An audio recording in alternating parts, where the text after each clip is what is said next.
Good morning class.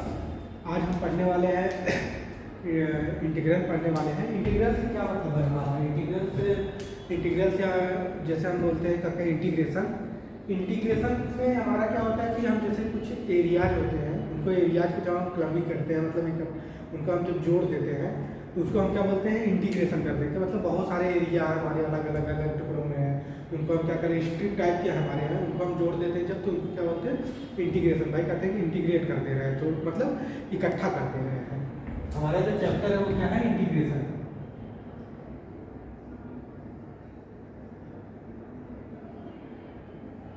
जो chapter का नाम है वो इंटीग्रल या इंटीग्रेशन। ये क्या है कि ये कौन से पार्ट में आता है? कैलकुलस में ही आता है। कैलकुलस का सेकंड है, सेकंड कैलकुलस में आता है। इसमें दो टाइप के होते हैं इंटीग्रल हमारे। कौन कौन से टाइप होते हैं? एक हमारा होता है डेफिनेट इंटीग्रल और एक होता है इंडिफिनिट इंटीग्रल। यानी एक होता है हमारा इंडिफिनिट इंटीग्रल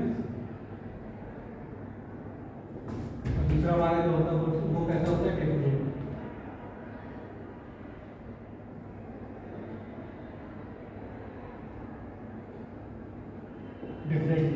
इंटीग्रेट इंटीग्रल। अच्छा, इंटीग्रल जैसे हमने डिफरेंशिएशन पढ़ा था। डिफरेंशिएशन में क्या होता है? डी मतलब कोई फंक्शन होता है उसका D Y by D X कर देते हैं।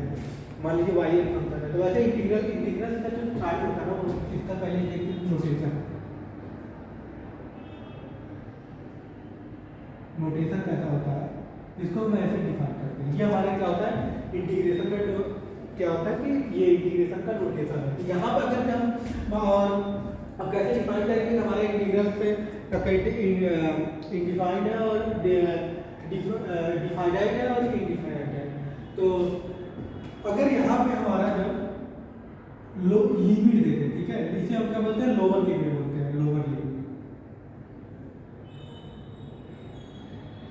और ये क्या यहाँ पर हम जब लगाते हैं तो हमारा क्या लगाते हैं? अपर लिमिट लगाते हैं,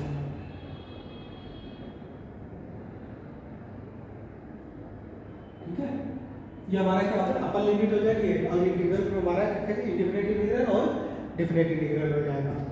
अभी हमारा जो पार्ट है बेसिकली जो हम पढ़ने वाले हैं तो पढ़ने वाले हैं इंडिफिनिट इंटीग्रल। डिफिनिट इंटीग्रल हम पढ़ेंगे जब हमारी कोई वैल्यू दे देगी या फिर हम इसका मेनली यूज हमारा क्या होता है? एरिया बाउंडेड कार्बन करते हैं और उसके बाद हम क्या इसको यूज कर लेते हैं कि हमारा डिफरेंशियल इक्वेशन में। अभी हमारा जो बेसिकली जो हम पढ़ने वाले हैं तो पढ़ने वाले हैं इंडिफिनिट इंटीग्रल। अच्छा, जो इंटीग्रल्स होते हैं ना, मतलब जो इंटीग्रेशन होता है, जो हमारा इंटीग्रेशन होता है, इंटीग्रेशन की डिफिनीशन क्या होती है? इंटीग्रेशन का ऐसा बोलते हैं ना एंटी डेरिवेटिव। एंटी डेरिवेटिव मतलब कि जैसे जो हमारा डिफरेंशिएशन होता है उसको अगर हम उसका एंटी कर दे, मतलब कि उसको हम इंटीग्रेट कर दे रहे हैं तो हमारा क्या मिल जाएगा? इंटीग्रेशन मिल जाएगा, ठीक है। इंटीग्रेशन मतलब हम ऐसा बोल सकते हैं कि अगर इंटीग्रेशन कोई है, इंटीग्रेशन अगर इसको करेंगे तो ये डिफरेंशिएशन हो जाएगा और डिफरेंशिएशन का अगर एंटी कर देंगे तो हमारा क्या मिलेगा? इंटीग्रेशन मिलेगा। ठीक है, हमारा बेसिक से डिफरेंशिएशन होते हैं, मतलब डिफिनीशन होती है हमारी, हाँ, मतलब कि इंटीग्रल होते हैं क्या, ऐसे हम क्या बोलते हैं? Anti derivative. ये हमारा क्या हो गया? ये तो एंटी डेरिवेटिव हो गया, ठीक है। अब हम देखते हैं कुछ बेसिक फॉर्मूले। जैसे हमें डिफरेंशिएशन हमने पढ़ा था कि बेसिक्स फॉर्मूले थे कुछ और कुछ स्टैंडर्ड फॉर्मूले थे, जैसे कि एक्स पावर एन का क्या डिफरेंशिएशन होगा। तो वैसे यहाँ पे क्या होगा? इंटीग्रेशन में भी होगा। तो हम देखते हैं स्टैंडर्ड फॉर्म। स्टैंडर्ड फॉर्म के लिए आपको वैसे डिफरेंशिएशन हम लोग पढ़ के आ रहा है, ज़्यादा प्रॉब्लम तो नहीं होनी चाहिए आप लोग को, फिर भी हम देखते हैं। और हम जो यहाँ पर बेसिकली पढ़ रहे हैं कौन सा पढ़ रहे हैं? Indefinite integral. डिफिनेट हम आगे पढ़ेंगे, आगे वाला नेक्स्ट चैप्टर जो हमारा होगा उसमें इसी का चैप्टर वही है लेकिन इसका पार्ट है। और यहाँ पर भी हम लोग पढ़ने वाले हैं, कौन सा पढ़ने वाले हैं? Standard integrals.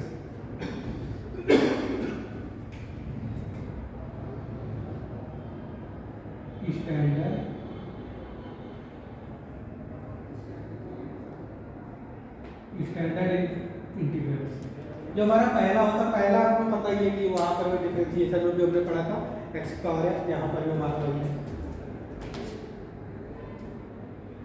नोटेशन यही रहेगा X power N D X, और हम किसे डिफरेंशिएट इसको D Y by D X, मतलब कि हमारा किसके, हम इसको किसके रिस्पेक्ट में इंटीग्रेट कर रहे हैं, एक्स के रिस्पेक्ट में। हमारा फंक्शन भी किसका होगा, एक्स का ही होगा।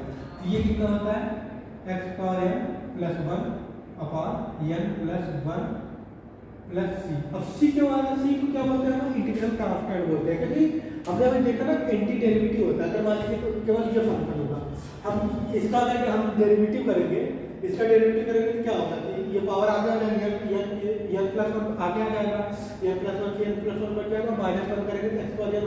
लेकिन कोई फंक्शन जरूरी थोड़ी रहता है, यहाँ पे कोई कांस्टेंट भी रहा होगा तो वो तो जीरो हो जाएगा। हमको पता है कि कांस्टेंट का डेरिवेटिव कितना होता है, जीरो हो जाता है। इसलिए हम यहाँ पे क्या एक इंटीग्रल कांस्टेंट, सी क्या है, इंटीग्रल कांस्टेंट। हमेशा हम जब भी इंडिफिनिट की बात करेंगे, इंडिफिनिट इंटीग्रल तो हमारा एक इंटीग्रल कांस्टेंट जरूर आएगा। सी क्या है, इंटीग्रल कांस्टेंट। ठीक है, जब भी हम इंडिफिनिट बात, डेफिनेट में तो कर लिया है ना, क्योंकि यहाँ पे अपर लिमिट आएगी, upper limit minus lower limit करोगे तो सी क्या है, कांस्टेंट है, दोनों में तो कर जाएगा। लेकिन हमारा जब भी डिफिनेट में कर जाएगा, इनडिफिनिट में हमेशा सी आएगा, ये भूलना मत कभी। और वैसे क्वेश्चन में दिया भी रहेगा, जब भी आप आपको वो देखो ऑप्शन देखोगे तो वहाँ पे प्लस सी लिखा रहेगा। और बाकी ये सी निकालने के लिए हम डिफरेंशियल इक्वेशन और फिर एरिया बाउंडेड करने हमारे अलग अलग कंडीशन दी रहेंगी, y0 क्या होता है ये वो, तो वहाँ हम सी की वैल्यू फाइंड करेंगे अभी। लेकिन अभी इस वाले चैप्टर में इंडिफिनिट में हम कुछ भी जो भी हमारा आंसर आएगा, आंसर प्लस सी हम करेंगे। सी क्या हमारा इंटीग्रल कांस्टेंट है। दूसरा फॉर्मूला हम देखते हैं, ये तो हमने बेसिक से पढ़ के आ रहे हैं क्या, और यहाँ पे हाँ ये चीजें कि देखना n is not equal to minus one, ये बहुत ही बड़ी चीज लिखी हुई है कि n is not equal to minus one, कि भाई यहाँ पे डिनोमिनेटर क्या होना चाहिए, जीरो नहीं होना चाहिए। तो n is not equal to, अब अच्छा n इक्वल टू वन पे क्या हो जाएगा हमारा, n इक्वल टू वन हमारा क्या हो जाएगा, x और dy बाई डी, अगर n equal to minus one कर तो ये होगा। और ये वन बाई एक्स इसका हम जानते हैं एंटी डेरिवेटिव चलेगी, एंटी डेरिवेटिव इसका अगर आप एंटी डेरिवेटिव लेंगे ये क्या होगा, वन बाई एक्स इसका डिफरेंशिएशन होता है ln x का, ये हमारा क्या हो जाएगा ln x mod x plus c। वैसे हम नेक्स्ट देखेंगे,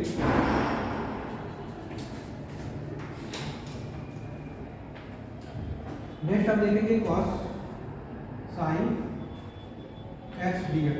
sin x dx का हमारा जो डेरिवेटिव हो जाएगा वो इंटीग्रल हमारे वो हो जाएगा minus cos x plus c।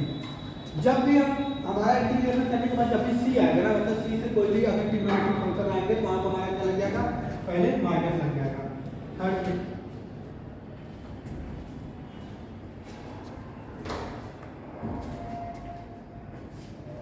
cos x dx, इसका क्या होता है, डिफरेंशिएशन पढ़ के ही आ रहा है। ये हमारा क्या हो जाएगा sin x plus c integral constant, और हमारा क्या हो जाएगा sec स्क्वायर x और dx। इसका मतलब sec स्क्वायर x का डिफरेंशिएशन किसका होता था, tan का होता था। tan यहाँ क्या हो जाएगा tan x प्लस c हो जाएगा। ऐसे हमारा फिफ्थ जो हो जाएगा। अभी हम वो पढ़ रहे हैं जिनका आपको डिफरेंशिएशन पता है, बाकी जो भी नहीं होगा उसको हम पुट करके उसको वैल्यू करके सब्स्टिट्यूशन मेथड में करेंगे फिर आगे। और दूसरा क्या हो जाएगा हमारा sec x into tan x, इसका एंटी डेरिवेटिव लेंगे तो क्या आएगा, इसका एंटी डेरिवेटिव किसका होता था, sec x का होता था, sec x प्लस c। और ऐसे एक cos x होता था, cos x square x, cos x के कितना, इसका एंटी डेरिवेटिव क्या होगा, इसका एंटी डेरिवेटिव हमारा हो जाएगा minus cot x plus c। Minus का मतलब मैंने बोला जो भी अगर किसी का भी इंटीग्रेशन करने के बाद अगर c वाला ट्रिग्नोमेट्रिक फंक्शन आ रहा है तो उसके आगे क्या लगा देंगे, माइनस लगा देंगे। ये तुम्हारी ही हो गया। इसके आगे भी है, इसके आगे अभी एक दो और है ना जिसको हम डायरेक्ट एंटी डेरिवेटिव हम पढ़ते हुए आ रहे हैं। हाँ, इसके आगे कॉम्प्लेक्स से उसके बाद में हमारा टाइम हो गया है, एक ये भी होता है cos x into cot x into dx। इसका एंटी डेरिवेटिव लेंगे क्या होगा, इसका एंटी डेरिवेटिव हमारा जो हो जाएगा ये हो जाएगा minus cos x plus c। क्योंकि यहाँ पे क्या आ रहा है, कॉस ट्रिग्नोमेट्रिक फंक्शन में सी वाला आ रहा है, तो माइनस हो जाएगा हमारा। ठीक है, ये तो हो गया हमारे बेसिक स्टैंडर्ड फॉर्म हो गया। अब इस स्टैंडर्ड फॉर्म के अलावा भी हमारे पास कुछ रूल्स होते हैं जो हम डायरेक्टली हम उसको निकाल नहीं सकते हैं, उन रूल को हम पढ़ते हैं, देखते हैं कौन कौन से रूल होगा हमारे।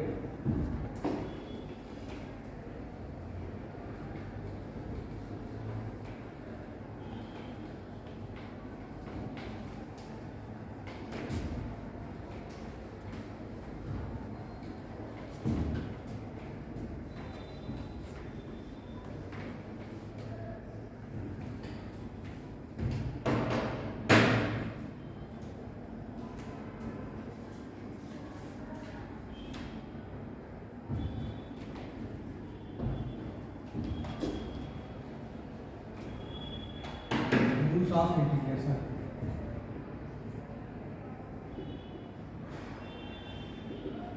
ठीक है, रूल्स ऑफ इंटीग्रेशन हमारा पहला, जैसे वहाँ पे हमने डिफरेंशिएशन में पढ़ के आ रहे थे कि हमारे दो, एक तो अगर कोई कांस्टेंट है फंक्शन के साथ है तो कांस्टेंट के साथ जाता था, बाहर आ जाता था। यहाँ हमारा जैसे मान लीजिए कोई कांस्टेंट है और ये एफ ऑफ एक्स है और डी एक्स है, हमारे यहाँ पे क्या ये सब फंक्शन हो गया। और फंक्शन से पहले क्या, कोई कांस्टेंट अगर मल्टीप्लाई है, यहाँ पे के क्या है, कांस्टेंट अगर मल्टीप्लाई है क्या होगा, ये बाहर आ जाएगा इंटीग्रेशन के, क्या हो जाएगा F of x into d x. ये हमारा पहला रूल है, ये बेसिक रूल वही है जो हमारा डिफरेंशिएशन में हमने पढ़ के आ रहे हैं। दूसरा हमारा जो हो जाएगा, मान लीजिए कोई फंक्शन है f1x, बहुत सारे फंक्शन के ऐड ऑन है, f1x प्लस माइनस मान लीजिए लगा लीजिए f2x plus minus f3x dot dot dot, और इन सब का क्या हम कर रहे हैं, इंटीग्रेशन कर रहे हैं। क्या होगा हमारे जो यहाँ पे इंटीग्रेशन होगा, हमारा वो हो जाएगा क्या, ब्रेक हो जाएगी, चाहे रूल यहाँ पे लग जाएगा ना, f1 f3x प्लस इंटीग्रेशन कर देंगे f2x dx प्लस ऐसे ऐसे। हमारा ये जो क्या होगा, अगर बहुत सारे फंक्शन दिए हैं तो हम क्या होगा, हमारा प्लस माइनस यहाँ पे ब्रेक हो जाएगा। हमारा थर्ड रूल है, वो हमारा देखना बहुत इम्पोर्टेंट रूल है। क्या, तो मान लीजिए कोई फंक्शन एफ एक्स है,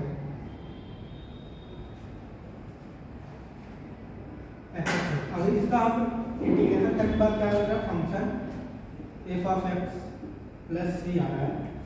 अब मान लीजिए कि यहाँ पे कोई फंक्शन है, उसमें ए एक्स प्लस बी एक्स ये आ रहा है। ठीक है, अब इसका हम इंटीग्रेट करेंगे तो क्या होगा, यह function A x plus B divided by जो हमारा एक्स का एक्स के कोफिशिएंट जो हमारा मल्टीप्लिकेशन होगा ना, वो हम क्या होगा, डिनोमिनेटर प्लस सी। अब ये कैसा होना चाहिए, ये हमारा जो होना चाहिए लीनियर होना चाहिए। ठीक है, ये फंक्शन के साथ जो लिखा होना चाहिए कैसा होना चाहिए, लीनियर होना चाहिए, तभी हमारा डिफरेंशियल कि अच्छा ये वाला देखो, ये प्रूफ देखते कैसा होगा, कैसे हो गया ये। इस वाले फंक्शन का अगर हम जो यहाँ पे लिखा हुआ है, मान लीजिए a x plus b equal to T.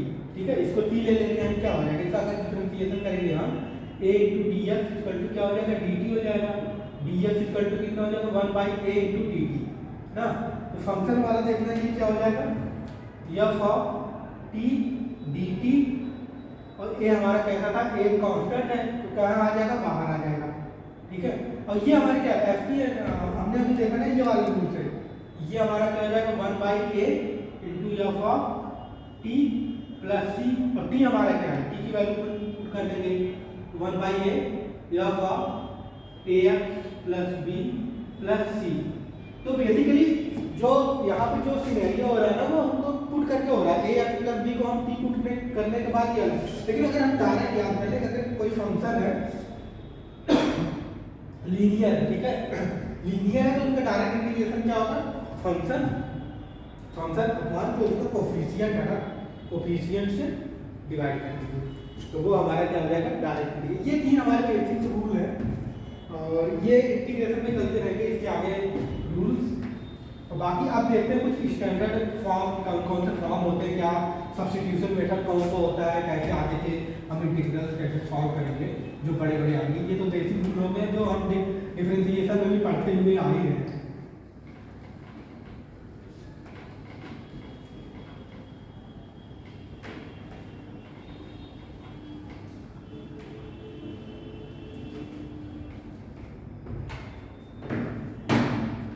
अब हम देखते हैं technique of integral.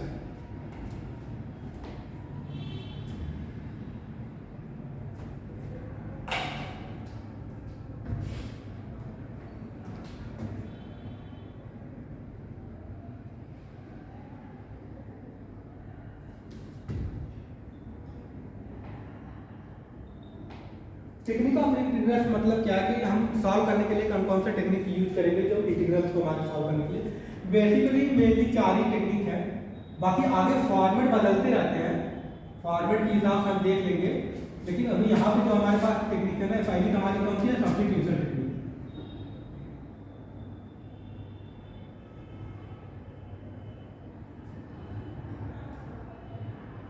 Substitution technique हो गई। दूसरी जो हमारी टेक्निक है वो है आपका बाय पार्ट्स।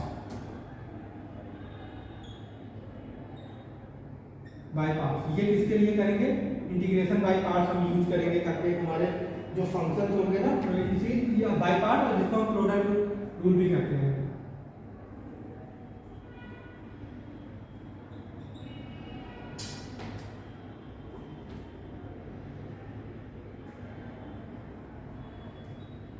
Product rule. तीसरा हमारा जो हो जाएगा वो हो जाएगा कैसे, पार्शियल। पार्शियल ये किसके लिए, हम जो पार्शियल हमारा जो मेथड होगा वो किसके लिए होगा, जो फ्रैक्शनल पार्ट वाले आएंगे उनके लिए फ्रैक्शनल।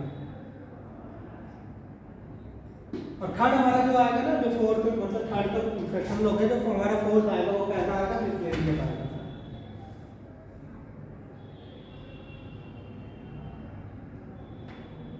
हमारा जो फोर्थ टेक्निक हम देखेंगे वो मिसलेनियस में देखिए बहुत सारे टाइप्स होते हैं कि हमारा जैसे कि लीनियर अपान क्वाड्रेटिक हो गया, या फिर क्वाड्रेटिक अपान पॉलिनोमियल है, इस टाइप के जो हमारे होते हैं उनको सॉल्व करने के लिए कुछ टेक्निक्स है, कुछ फॉर्मेट है, फॉर्मूले वो हम लास्ट में देखेंगे कि हम मिसलेनियस देखेंगे। अभी तुम्हारे जो सब्स्टिट्यूशन हो गया, बाई पार्ट हो गया, और फिर पार्शियल हो गया। पार्शियल में हम आगे देखेंगे, पार्शियल में कुछ फॉर्मेट होते हैं कि लीनियर अपान क्वाड्रेटिक है तो क्या है, अगर वहाँ पे रेशनल हो जा रहा है तो क्या है, कि वो हम आगे सॉल्व करेंगे।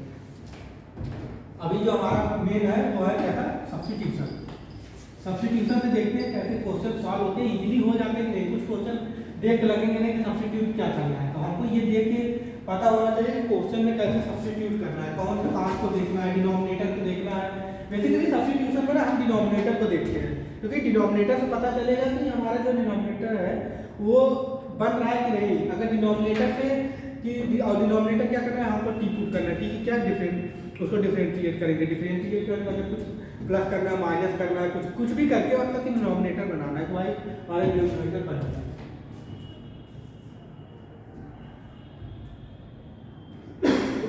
अब सब्स्टिट्यूशन पहले एक एग्जांपल देखते हैं, एग्जांपल से हमारे समझ में आएगा।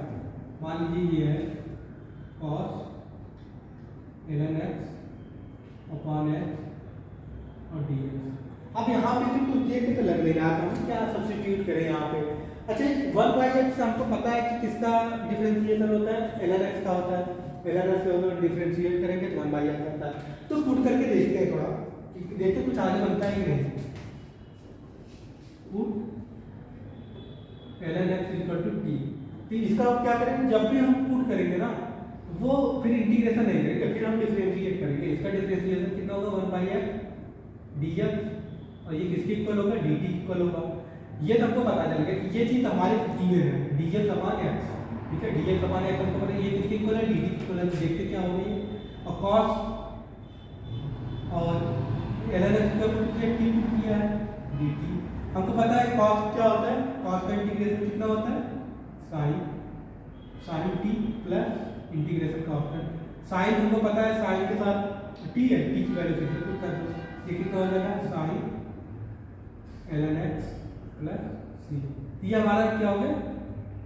अच्छा ये तो होगा बेसिक, हमको क्या सब्स्टिट्यूशन होगा, सब्स्टिट्यूशन में पता होना चाहिए कि क्या पुट करें और हमारा डिनोमिनेटर न्यूमरेटर कुछ न कुछ बन जाए, तो हम उस चीज को पुट कर देंगे और इजीली हमारा जो फंक्शन होगा वो कैसा हो गया, इंटीग्रेट हो जाएगा। लेकिन इसका बहुत कोई या तो फिर ये बाय पार्ट यूज करेंगे, बाय पार्ट से भी आगे हो जाता है, लेकिन इजीली ये वाला फंक्शन बाय पार्ट से नहीं हो जाएगा। लेकिन इजीली अभी हम यहाँ देखते हैं सब्स्टिट्यूशन को, इजीली हम सब्स्टिट्यूशन करके उसे हम टैकल कर ले रहे हैं, तो बहुत अच्छी बात है। आगे का हम देखते हैं एक एग्जाम्पल सब्स्टिट्यूशन के बाद ना हमारे कुछ फॉर्मूला भी, जब हम स्टैंडर्ड फॉर्म पढ़ रहे थे तो उसमें कुछ फॉर्मूले हमारे बच गए थे। वो सब फॉर्मूले जो उनका डेरिवेशन होता है ना, वो इसी सब्स्टिट्यूशन से ही होता है, इसीलिए वहाँ पर नहीं लिखा गया। अब उस फॉर्मूलों को हम यहाँ पर देखते हैं कि वो कौन से फॉर्मूले होते हैं। तो पहला जैसे हमने वहाँ पर उनका देखा था जिनका एंटी-डेरिवेटिव था, लेकिन कुछ ऐसे फॉर्मूले जिनका एंटी-डेरिवेटिव हमने पढ़ा नहीं था। तो जैसे कौन सा हमारे होंगे, tan x dx। अब tan x dx क्या हो, इसका tan x dx का जो इंटीग्रेशन होगा, ये हमने इसका एंटी-डेरिवेटिव तो वो पॉसिबल है, या दूसरा क्या इसका टेक्निक वही है। तो आप ये बाई पार्ट लगा दीजिए, वहाँ पे बाई पार्ट हम आगे देखेंगे कैसे लगाते हैं। अभी डायरेक्ट इसका देखेंगे ना, सब्स्टिट्यूशन हम इनपुट कर देंगे, तो सब्स्टिट्यूशन वाले से हम यहाँ पे कर सकते हैं इसको। इसका जो स्टैंडर्ड फॉर्म अगर देखेंगे, डायरेक्ट फॉर्मूला जो होगा हमको याद करना पड़ेगा। ये tan x का जो होता है वो कितना होता है, ln mod sec x plus ln mod sec x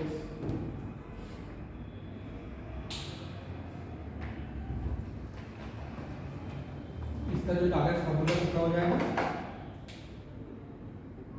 ln mod sec x plus c। sec x को अवयव मॉड आएगा, sec x क्या लिख सकते हैं हम, ये भी लिख सकते हैं minus ln cos x plus c। वैसे आगे देखेंगे हमारा ये तो tan हो गया, cot का देखते हैं, cot dx। cot क्या हो गया हमारा, इसका जो डायरेक्ट अगर देखोगे आप तो ये ln mod sin x plus c, और या तो इसको साइन को केस में cos को बदल देंगे, कितना हो जाएगा ln, मैंने बोला था जब भी c वाले आएंगे फंक्शन तो उसमें क्या आगे सामने क्या आ जाएगा, माइनस आ जाएगा। तो देखो यहाँ पर भी c, ये हमारा हो जाएगा cos x plus c। cos क्या, cos का आ माइनस हो जाएगा। अच्छा ये चीज ये देख रहे हो आप, जैसे यहाँ पे जैसे साइन tan क्या लिख सकते हैं, साइन अपॉन cos, तो cos आ रहा है, ठीक है। यहाँ पे cot क्या लिख सकते हैं हम, cos अपॉन sin, तो माइनस, तो sin आ रहा है, ठीक है। वैसे ही अब क्या बच रहा है हमारा, sec बच रहा है, sec x dx। sec x dx का फॉर्मूला थोड़ा देखना, ये हो जाएगा ln sec x plus tan x plus c। एक फॉर्मूला इसका और होता है, अभी आप याद कर लो, बाद में हम इसको डिराइव कर लेंगे। tan π/4 plus x/2 plus c, एक फॉर्मूला ये होता है। और एक स्टैंडर्ड फॉर्म हमारा क्या हो गया, cot cosec हो गया, क्योंकि इनका एंटी-डेरिवेटिव हमारे पास था नहीं, इसलिए हम पढ़ रहे हैं। cot का क्या हो जाएगा, ऐसे जैसे ln यहाँ से था, जिससे क्या आ रहा है cosec है, तो cosec से स्टार्ट होगा,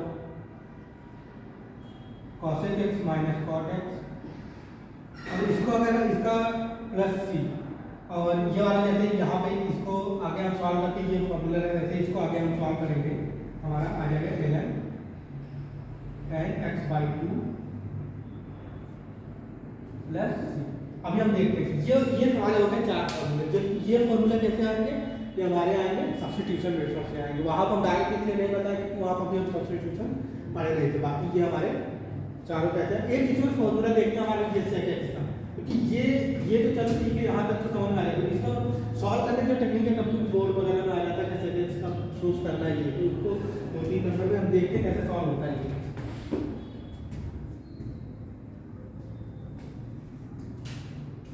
क्या था हमारा sec x into dx, ये हमारा होता है कितना, ln sec x plus tan x और ln tan π/4 plus x/2 plus c plus c, ठीक है। अब इसको प्रूफ देखते हैं, प्रूफ कैसे आया है, बहुत इंटरेस्टिंग प्रूफ है। इसको देखो, सॉल्व करते हैं हम इसका। तो यहाँ कुछ देख के लग नहीं रहा है,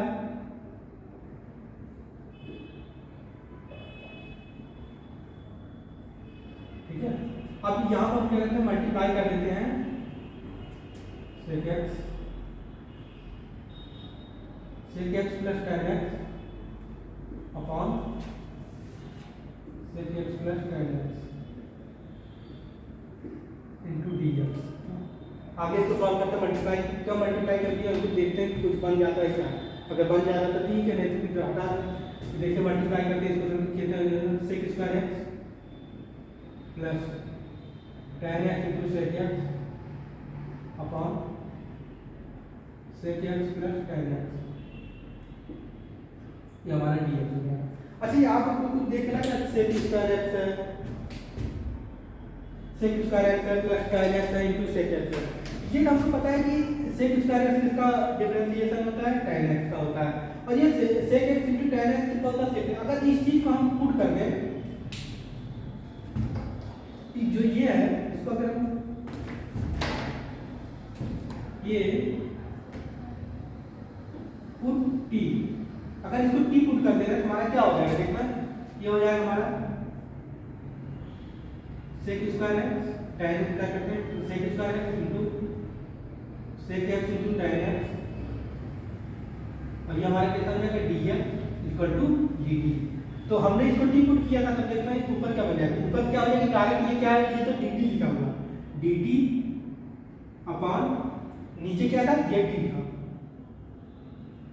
और हमको पता है dt अपॉन t या फिर अपन dy बाय dx अपॉन ये जो ये क्या लिखा है, ये हमारा क्या है ln t का वो लिखा है ln t प्लस c, अब t की वैल्यू पुट कर दो, t की वैल्यू क्या थी हमारी sec X plus tan x plus c, ये हमारा ये फॉर्मूला निकल के आ गया। चलो ठीक है ऊपर वाला तो आ गया भाई sec X plus tan x ln sec X plus tan। दूसरा फॉर्मूला देखो ना, दूसरा वाला कैसे है, दूसरा वाला फॉर्मूला देखते हैं। देखो यहाँ से अब इसी का आगे सॉल्व करते हैं, ठीक है इसके आगे देखना ये हमारा क्या लिखा है सेक एक्स क्या लिख सकते हैं 1 by cos x ln 1 by cos x, और tan को क्या लिख सकते हैं sin upon cos sin x upon cos x plus c तो चल ही रहा है, c तो आप देखते रहिए ln, और यहाँ पे एलसीएम लेंगे तो ऊपर क्या लिखा हुआ है, ऊपर जो हमारा बनेगा 1 प्लस sin x बनेगा 1 plus sin x upon cos x plus c 1 plus sin x। तो अच्छा एक चीज यहाँ आप थोड़ा ये देखिए, आप लोग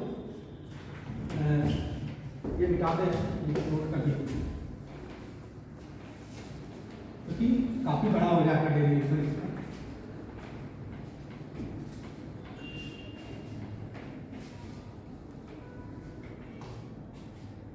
ये देखो 1 प्लस sin x, इसको क्या लिखो 1 क्या लिख सकते हैं sin स्क्वायर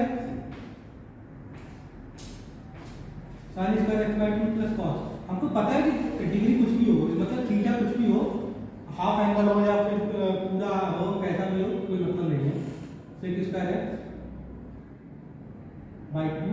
अच्छा साइन में क्या लिख सकते हैं, साइन का हाफ एंगल वाला फॉर्मूला लगा देते हैं, कितना हो जाएगा 2 sin x by 2 cos x by 2, ये चीज इसको लिख सकते हैं। और cos को क्या लिख सकते हैं, cos को हमको पता है cos 2x का फॉर्मूला लगाएंगे, अगर cos 2x का फॉर्मूला कितना होता है cos square x minus sin square x, यहाँ पे हाफ एंगल और हाफ हो जाएगा, मतलब हो जाएगा cos square x by 2 minus sin square x by 2। इसको हम क्या लिख सकते हैं cos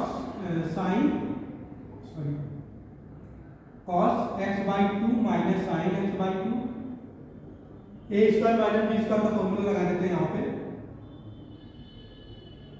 cos x by 2 plus sin x by 2। ये चीज अब देखना, अब यहाँ हमारा क्या ये बच रहा है, अब इसको हम डायरेक्ट देखना, आप डायरेक्ट ध्यान देखते रहे तो ln ये डायरेक्ट हम इस चीज को लिख सकते हैं, और इस चीज क्या हो गया, ये हमारा हो गया a square plus b square 2 plus 2ab क्या हो जाएगा a प्लस b होल का मतलब sin x by 2 plus cos x by 2 का होल स्क्वायर डिवाइडेड बाय, हम ये वाला फॉर्मूला लगाएंगे cos का, cos a minus b cos a minus cos x by 2 minus sin x by 2 into cos x by 2 plus sin x by 2 plus c। अब यहाँ से तो देखना sin x बाय 2 ऊपर से एक हम ये क्या काट देंगे, हमारे पास बचेगा क्या, ये हमारा हो जाएगा sin x by two plus cos, ये तो हमारा ऊपर बचा ना, नीचे क्या बचेगा, ये तो पड़ गया, नीचे हमारे क्या बचेगा, cos x by two minus sine x by two plus c. यहाँ पे हम क्या करते हैं, कॉस तो हमारे दोनों तरफ है, ठीक है, कॉस को हम क्या करते हैं एलसीएम ले लेते हैं, कॉस का एलसीएम ले लेते तो क्या बचेगा, 1 प्लस tan बच जाएगा ना, ये कॉस कट जाएगा, ये sign x by two upon cos x by to हमारा क्या हो जाएगा tan x by two upon, नीचे देखना कॉस ले लो तो कितना हो जाएगा 1 minus tan x by two plus सी। अब ये क्या लिखा हुआ है, आपने tan का फॉर्मूला पढ़ा था ना, tan जैसे tan pi by 4 plus x by two, ये क्या हो जाएगा tan ए प्लस बी का फॉर्मूला की तरह tan a plus tan b upon 1 minus tan b. ये कितने, अगर हम ए को पाई बाई 4 ले लेते हैं और बी को क्या लिख सकते हैं एक्स बाई टू ले लेते हैं, कितना टाइम हमारा ए कितना हो जाएगा 1 हो जाएगा, टाइम को ए मतलब 45 पे 1 हो जाएगा, ये हमारा निशान क्या होगा 11 tan pi by 4 plus x by two plus c, ये हमारा फॉर्मूला निकल गया भाई tan x by two plus. Okay, thank you class.